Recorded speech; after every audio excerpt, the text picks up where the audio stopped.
सहानपुर गांव में एक गरीब किसान रघुनाथ और उसका छोटा सा परिवार रहता था। गरीब होने की वजह से उन्हें कई दिक्कतों का सामना करना पड़ता था। इतनी मेहनत के बाद भी कभी कभी घर का चूल्हा नहीं जल पाता। आखिर हम कब तक इसी तरह रहेंगे? क्या करूं मीरा, जितना बन पड़ता है करता हूँ, मगर अब तो पेट पालना ही मुश्किल हो रहा है। लगता है हमारे नसीब में गरीबी ही लिखी है। भोला चुपचाप एक कोने में बैठा ये सब सुन रहा था। उसकी नन्ही आंखों में बेचैनी थी। हमारी किस्मत ही खराब है वे मीरा। हम चाहे जितना कर ले, कुछ नहीं बदलने वाला। यह सुनकर भोला का दिल बैठ गया।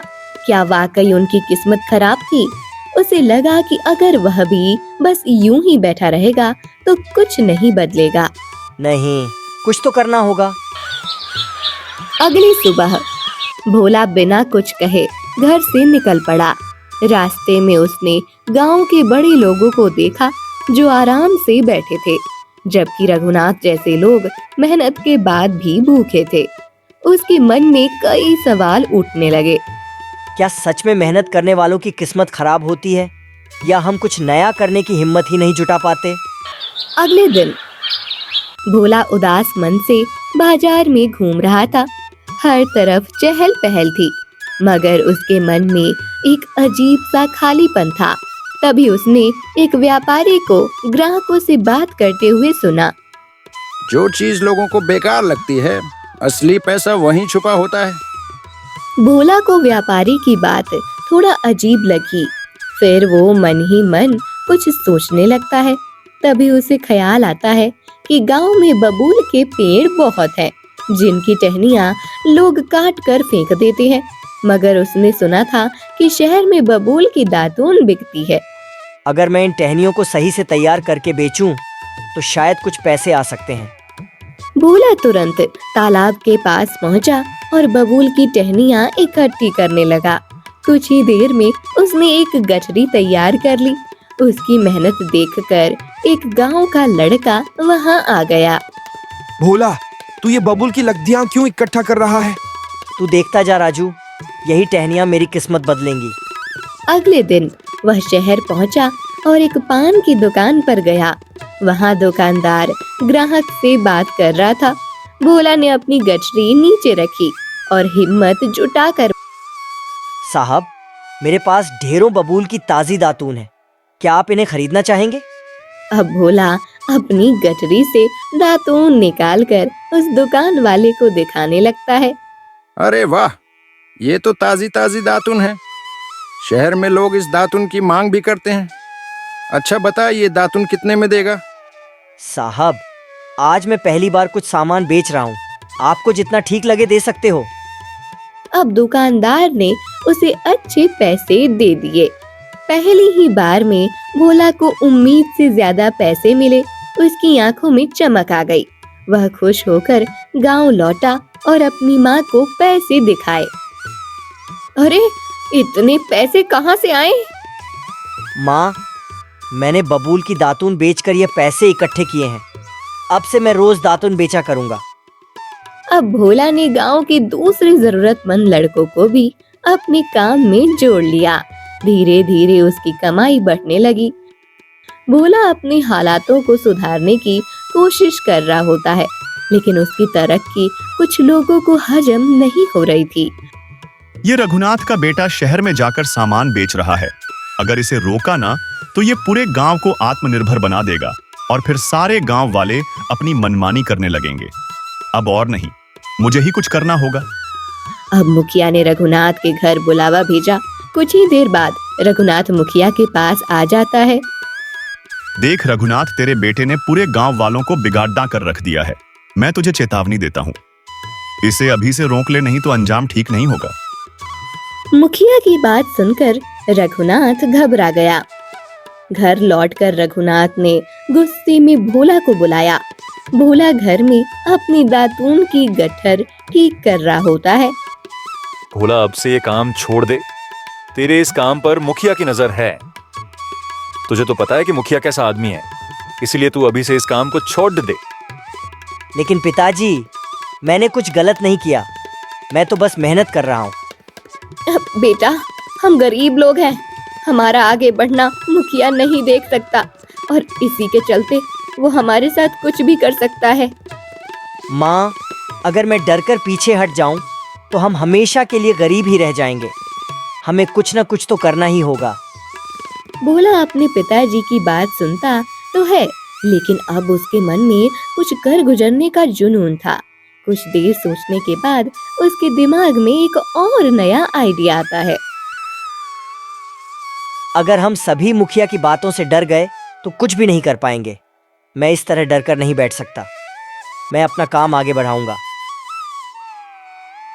अगले दिन वह सुबह सुबह उठा और शहर की ओर चल पड़ा। वहाँ भोला एक बड़ी दुकान पर जाता है। साहब, अगर आप दातून लेना चाहें तो मैं आपको हर हफ्ते ताजी ताजी दातून सप्लाई कर सकता हूँ। ठीक है, अगर माल अच्छा हुआ तो मैं जरूर खरीदूंगा। उस दुकानदार की बात सुनकर भोला की आंखों में एक नई उम्मीद जाग गई।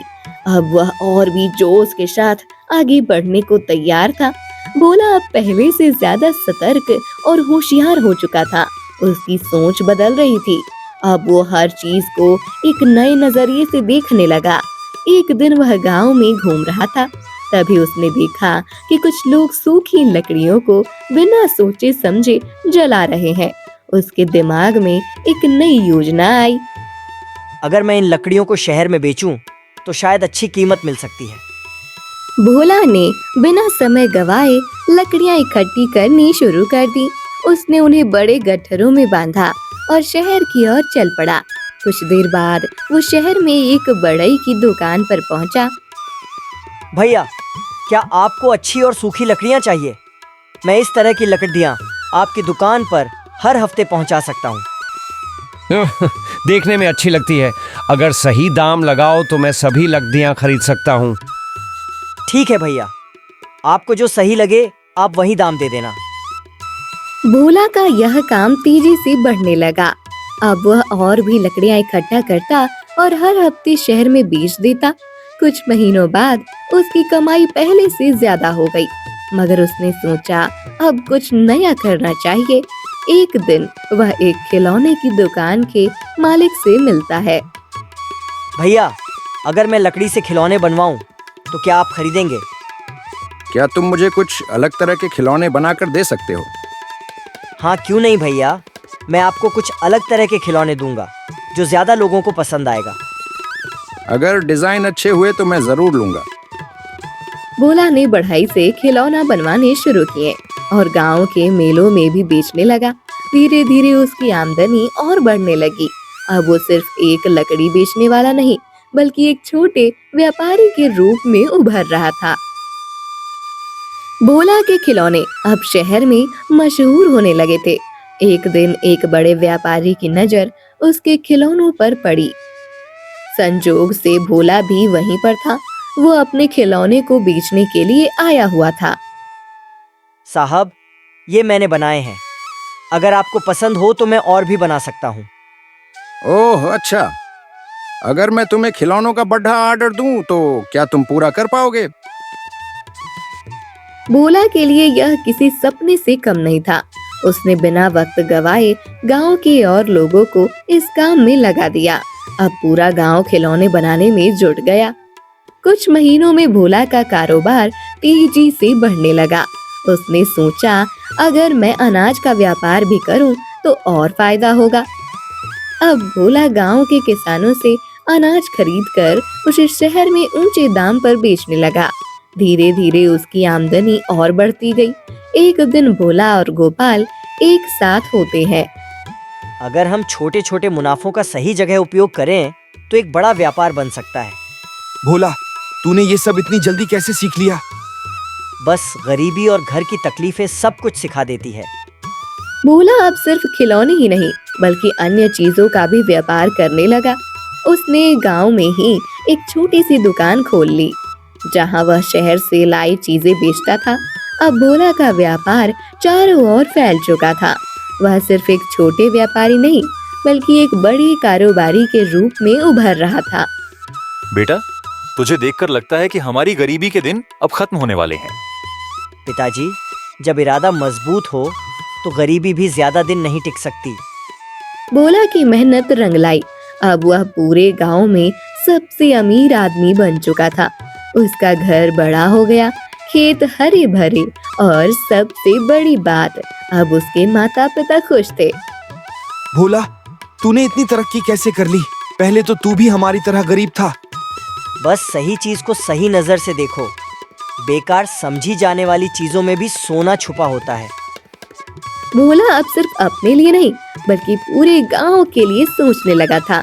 उसने एक अनाज गोदाम बनवाया ताकि गांव के किसानों को उनकी फसल का सही दाम मिल सके। देखते ही देखते भोला गांव का सबसे धनी आदमी बन जाता है। बेटा, आज तूने हमारा सिर ऊंचा कर दिया। पहले हमें खाने के भी लाले पड़े रहते थे और आज तू दूसरों को खिला रहा है। माँ, यह सब आपकी दुआओं का असर है। अब गांव के युवा भोला को अपना आदर्श मानने लगे थे। वे भी कुछ नया करने की सोचने लगे थे। भोला भैया, हम भी आपकी तरह बनना चाहते हैं। आखिर आपकी इस तरक्की के पीछे कौन सा राज छुपा है? राजू, मैंने तो आज तक बस एक ही चीज सीखी है। अपनी बुद्धि का सही इस्तेमाल करोगे तो तुम्हें बेकार चीजों से भी कमाई के कई रास्ते नजर आने लगेंगे।